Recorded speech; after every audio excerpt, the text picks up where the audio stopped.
Move over, Elias Pettersson. There's a new shooter in town. Suter the Shooter, everybody, as coined by Dave Tomlinson on the broadcast. What a nickname. It just works so well. Suter the Shooter, Suter the Shooter. Yeah, no, sorry. EP40 didn't really shoot as much as he could have. It didn't look as great as he could have either. Brock Boeser had some shots, had some chances, one that rung off the post on a breakaway, but he couldn't sink one either. Instead, today we have two great stories coming out of Vancouver Canucks offense in this Vancouver Sharks game. Pius Suter, of course, getting 2 goals and ultimately winning the game for Vancouver in the last 20 or so seconds of the third, as well as the other Canucks goal scorer for the night, Jake DeBrusk, who, last year, playing for the Bruins, scored his first goal of the 23-24 season on November 2nd, 2023. Now, 1 year later, in 24-25 with Vancouver, he scores his first goal yet again on this day. Maybe that's just going to be the pattern. You know, the Canucks signed Jake DeBrusk for 7 years. They have him for a while. Maybe every November 2nd, that's when DeBrusk will score his first goal of the season. Maybe that's going to be the pattern here, but Vancouver squeaks out with a dub, and I say squeaks out, quote-unquote, even though I will say that I think they were the better team for most of this game against the Sharks.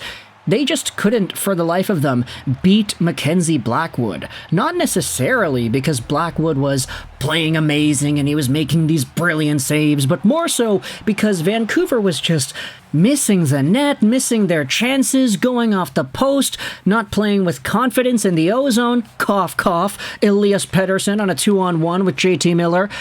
But there are a lot of things that we could talk about in this game. Let's focus on the goals at hand. So we actually don't see ourselves a goal in this one for the first period.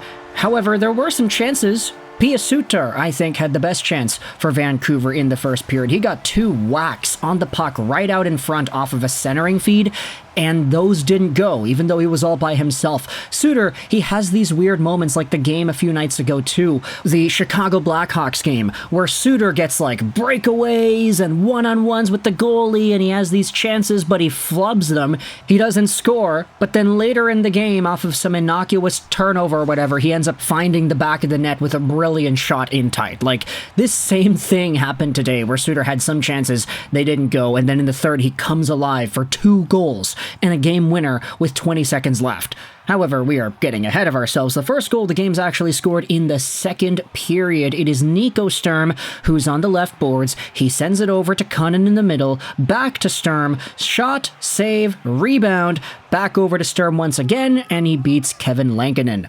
1-0 San Jose, despite being down 10-6 in shots. And yeah, this was near the start of the second period, so Vancouver limited San Jose pretty heavily there in the first period in terms of actual shots on goal and scoring attempts. Canucks were dominating, I'd say, mostly with momentum and with zone time, offensive chances, and expected goals, so obviously this was a Vancouver game for them to lose, right?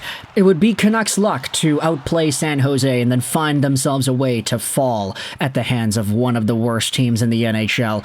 And maybe that's not fair to San Jose because they have been playing a lot better as of lately, but Vancouver should not be losing to a team like San Jose after the game goes the way it went for the first, let's say, 25 minutes or so.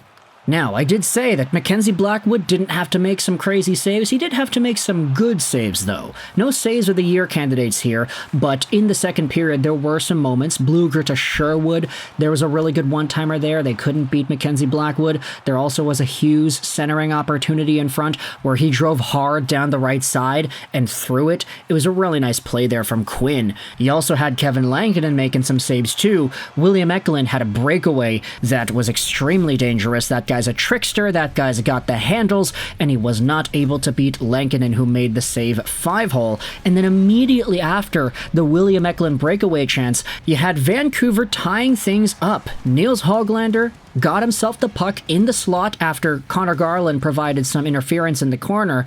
Höglander, instead of ripping it on goal, does a really nifty little drop pass to Pius Suter, who's right behind him, who shoots, and he scores. That quick split-second delay between Höglander dropping it back and Suter shooting it, also with Höglander kind of in the shooting lane for a split moment, That kind of confused Mackenzie Blackwood. He got beat on the short side there. Pius Suter makes it 1-1 with 5 minutes to go in the second. The Canucks had themselves some other chances, though, towards the end here. Connor Garland had a great chance at the end of the period. A hard shot from Besser went off of some skates, thrown on goal by Miller, and then Garland right on the paint there. No goal, however, on that play.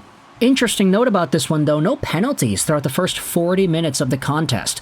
It was kind of, stressful for me because I actually do have Tyler Toffoli on my fantasy team, and I'm in dire need of some power play points. So in the third period, when the penalties started getting called, I was getting a little bit hopeful, crossing my fingers a little for Tyler Toffoli to get some points, but unfortunately he didn't get any on the man advantage.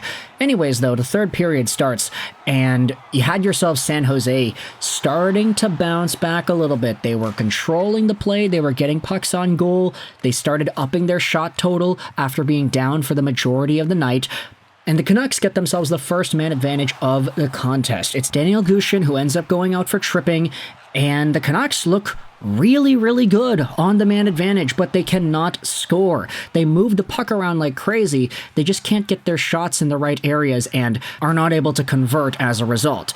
Not for a lack of trying. They looked great, but they just couldn't get it to go. However, this is when San Jose started to get their power play opportunities as well. JT Miller then went off for interference. No goals. Vancouver kills it off pretty well. I will say that San Jose's power play did not look all too effective in this one. I was kind of paying attention to Toffoli the entire way through, hoping that he would touch the puck, but he didn't really, so I was kind of disappointed there. Barclay Goodrow then interfered with Elias Pettersson in front. Vancouver had another power play, but they could not score again. Hronek then interferes with Tyler Toffoli, so the Sharks get another power play, and this is where you start talking about game management, right? Oh, we had to get some penalties in there, so after 40 minutes of discipline-free hockey, we got to go out and call 2 minors back-to-back for both teams. And eventually, after all the power play stuff concluded, the Canucks had a shorthanded rush at the end of the San Jose second power play. It was Petey and Miller. Pettersson, though, coming in on goal, took way too long to make a play. Totally unconfident there, man. He, instead of ripping it on goal or sending a beauty pass to Miller, who had the lane open, he just kind of slows down, and then he stops up, and then he waits too long to make the pass, and it doesn't go through. That is Elias Pettersson cursed in a way. He did not look himself at all on that play. Even throughout the rest of the game, I mean, he wasn't really shooting as much as he wanted him to, which I guess might be par for the course with him at this stage in his career, considering what he's done the past few weeks. Anyways, the Canucks actually do get themselves some more offense. Brock Besser had a breakaway. Just a few minutes later, he hit the post. And then Jake DeBrusk scores his first goal of the season with 4:22 to go in the period. Beautiful play to enter the zone. It's Quinn Hughes who eventually chucks it over, centers it for DeBrusk, who's coming right down the middle. He rips it on goal, and it beats Blackwood. Those are pretty much the 3 goals that the Vancouver Canucks scored in this one, honestly. Passes into the middle, and whether it's Suter, who did it twice, or DeBrusk on this play, just ripping it by the goalie, that's kind of the sweet spot that you want to be in if you want to beat this San Jose Sharks team. The Canucks, though, are not completely in the dub column yet, as Mikael Granlund ends up scoring with 1:17 to go. It was a 6-on-5 empty net chance, and the Canucks actually did have the puck in San Jose's zone with the empty net for a little bit, but for some reason they couldn't bury it. Eventually, though, the Sharks set up in the Canucks zone, and they just let Granlund walk in and shoot it.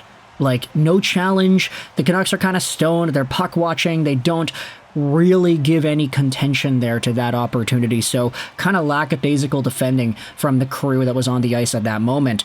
But with 1 minute and 17 seconds to go, Granlund makes it 2-2, only for the Canucks right away to respond as Pius Suter scores with 25 seconds left.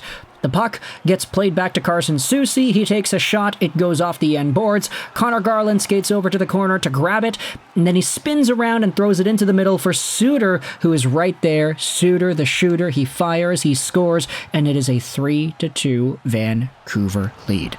They hold on for the remaining 20 seconds. They win the game, and I want you to let me know your thoughts in the comment section below. How do you feel about this Canucks dub? I hope you enjoyed this video.